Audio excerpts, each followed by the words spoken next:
आज मैं समस्त देशवासियों से विनम्र आग्रह कर रहा हूं कि जो आदमी अपने ही सर को एक लोटा जल डालकर नहीं बचा पाता हो, हॉस्पिटल चला जाता हो, वो क्या भला ऐसे टोटका के जाल से आपका कायाकल्प करने वाले हैं, बच्चों को पास करने वाले हैं, या आपका बेड़ा पार करने वाले हैं। सदगुरु कबीर के अनुयायी कबीरपंथी हैं और आज हम फोकट में सस्ता नुस्खे की तरफ चले जा रहे हैं। एक गुरु आते हैं जो बड़े टोटकाचार्य जी हैं, वो कहते हैं कि आपका बच्चा साल भर ना पढ़ता हो, लेकिन एक छोटा सा काम करवाइए आप। वो दिन भर में मोबाइल में बिजी हो, क्रिकेट खेल रहा हो, आवारागर्दी कर रहा हो, पढ़ा ना हो बच्चा स्कूल टाइम में, मगर वो बच्चा एग्जाम के दिन नहा धोकर के जाए, बेल पत्ती का चिकना वाला हिस्सा ले ले, उस पर शहद लगाकर बड़े आराम से शिव के चिन्ह पर चिपका दे, तो आपका बेटा अच्छे खासे नंबरों से पास हो जाएगा।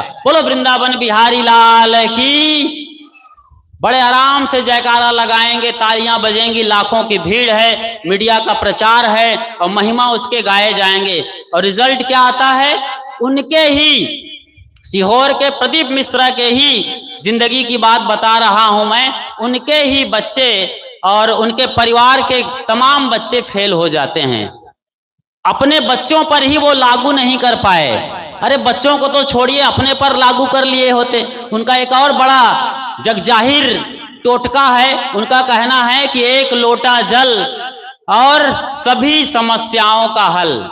आराम से बोलते हैं, लोग सुनते हैं, फॉलो भी कर रहे हैं। जब से उन्होंने ये मंत्र दिया है, एक लोटा जल सभी समस्याओं का हल, और तब से मैं देख रहा हूं उत्तर प्रदेश, बिहार, छत्तीसगढ़, मध्य प्रदेश में जहां गया हूं, तमाम बेटियां वहां सवेरे सवेरे लोटा लेकर के शिव के चिन्ह पर चढ़ाने जाते हैं शिव मंदिर। भले नहाए ना हो, मुंह ना धोए हो, लेकिन मैंने देखा है यूपी में जालौन जिले में मैं सत्संग कर रहा था, मैं सवेरे टहलने को निकला तो बेटियां लोटा लेके जा रही थी, पीतल के और तांबे के लोटल में। लोगों ने बताया शिव मंदिर जा रहे हैं। चलिए, एक लोटा जल सभी समस्याओं का हल। इसी साल की बात है, महीना रहा है मार्च अप्रैल का, होली के दिन की बात है। सीहोर या बैतूल में उसी प्रदीप मिश्रा जी की, उनका मैं सम्मान करता हूं कई और लिहाज से। उनका पीए ने मुझे ये कहानी बताई है जो मैं आगे बता रहा हूं। उनके पीए के साथ मेरी अच्छी दोस्ती है तो वो सारी बातें शेयर करते हैं। तो खैर, सीहोर की बात है या बैतूल शहर की, होली के दिन रथ यात्रा निकली थी। रंग गुलाल खेलते हैं, गुरु हैं भाई, चलिए उनका रथ चल रहा है। लोग उन पर अपने छत से दूसरे मंजिल तीसरे मंजिल से चावल, अक्षत, फूल, गुलाल, चंदन उन पर बरसा रहे हैं, होली से नहला रहे हैं और बड़ा माहौल, बाजे गाजे डीजे चल रहे हैं और हजारों की भीड़ उनके साथ पैदल चल रही है। एक आदमी ऊपर से इतना बड़ा नारियल लिया और ऐसा उनके सिर पर, संयोग कहिए, दुर्भाग्य कहिए, जो होना था वो तो होकर रहता है। जैसे जसप्रीत बुमराह जैसा बॉलर जो यार्कर, दुनिया का नंबर 1 यार्कर बॉलर है, ट्रेविस हेड जैसे आदमी को यार्कर बॉल डालता है तो उसकी खोपड़ी भी देखते रह जाती है, कई दफा पूरा गच्चा खा जाता है, तीनों स्टंप टूट जाते हैं, कई बार उसके हेलमेट पर मार पड़ती है तो सर पर हाथ रख के बैठ जाता है। ऐसे ही उस आदमी ने इतना बड़ा नारियल फेंका, प्रदीप मिश्रा के खोपड़ी पर जाके लगा, सामने वाला नुकीला हिस्सा मजबूत, वो वहीं पर गस खा के यूं ही गिर गया, बैठ गया। मैंने ये वीडियो देखा है। तो वो गिरते हुए इशारा कर रहा है, ये नारियल है। लोग पकड़ते हैं, उनको बचाते हैं। एक लोटा जल सभी समस्याओं का हल। उनके रथ पर लोटा में, कलश में जल भरा हुआ है, बहुत बड़ा कलश है, मिट्टी या पीतल या तांबे का, पूरा जल भरा हुआ है, दिया जल रहा है, आम के पत्ते लगे हैं, सब कुछ नजारा है, पीला चावल, हल्दी जो वो करते हैं सब कुछ है। लेकिन उनकी अकल नहीं आई कि मैं अभी तुरंत, जब तक वो समझ रहे थे तब तक की बात है, एक आध मिनट तक संभलते संभलते लोटा भर पानी वो निकाल करके अपनी खोपड़ी पर डाल सकते थे, वाटर थेरेपी कर सकते थे, और ऐसा कुछ भी नहीं खाए, गस खा के गिर गए और सीधे हॉस्पिटल ले जाया गया। एक लोटा जल सभी समस्याओं का हल शुरू हो गया है। कहां हो रहा है? हॉस्पिटल में बोतल चढ़ाया गया होगा, बोतल में कौन सा लिक्विड होता है वो आप लोग जाने, मुझे नहीं मालूम। तो वो जल डाला गया होगा। होश आया कई घंटे बाद तो डॉक्टर ने कहा कि गुरुजी आपको अपने सारे कार्यक्रम कैंसिल कर देने होंगे।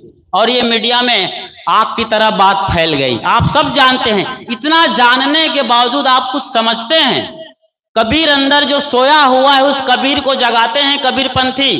छत्तीसगढ़ जैसे प्रदेश में अधिकतम कबीरपंथी उनको सुनने के लिए लाखों रुपए खर्च करके लाखों रुपए के पंडाल में उनको बैठाते हैं और यही एकदम दो कौड़ी की फिजूल और फोकट की बेसिर पैर की अवैज्ञानिक बातों को सुनते हैं।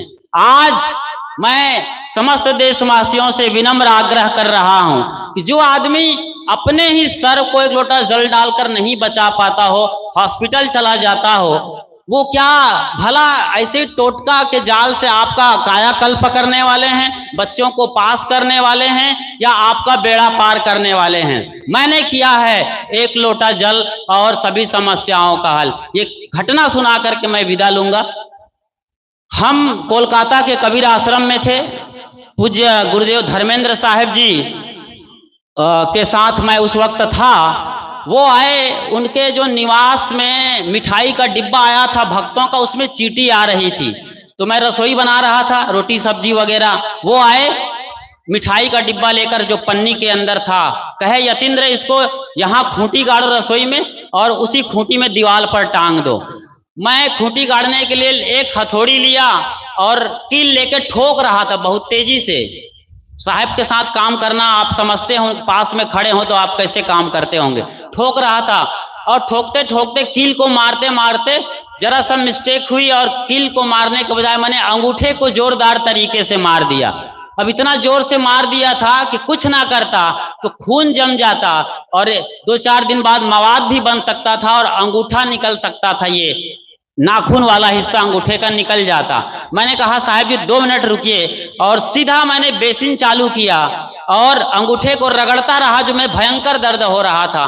5 मिनट तक लगातार पानी के नीचे रख करके अंगूठों को यूं मालिश करता रहा। पूरा दर्द खत्म हो गया और इसे कहते हैं वाटर थेरेपी। पानी में इतनी ताकत है, लेकिन समझ बूझ हो तब तो। आपको भी कभी नहाते बखत चोट लग जाए तो कुछ मत करिए, नल के नीचे बैठ के उस हिस्से को रगड़िए।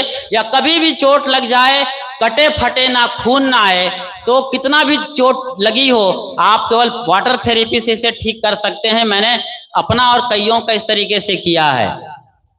एक लोटा जल सभी समस्याओं का हल संभव है यदि हम सवेरे उठ करके ऊषा पान करें। 2-3 गिलास पानी गुनगुना, मौसम के अनुसार जैसा मौसम है ठंडा पानी पिए तो अपना बहुत कुछ भला कर सकते हैं।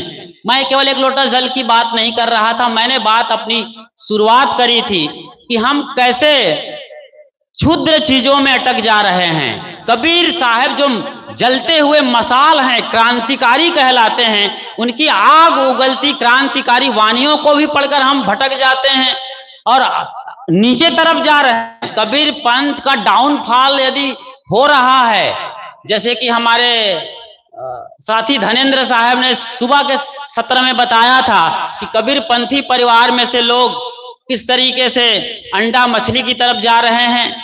कहीं लड़के बच्चे इधर उधर भाग रहे हैं, दूसरों के संग साथ कर रहे हैं।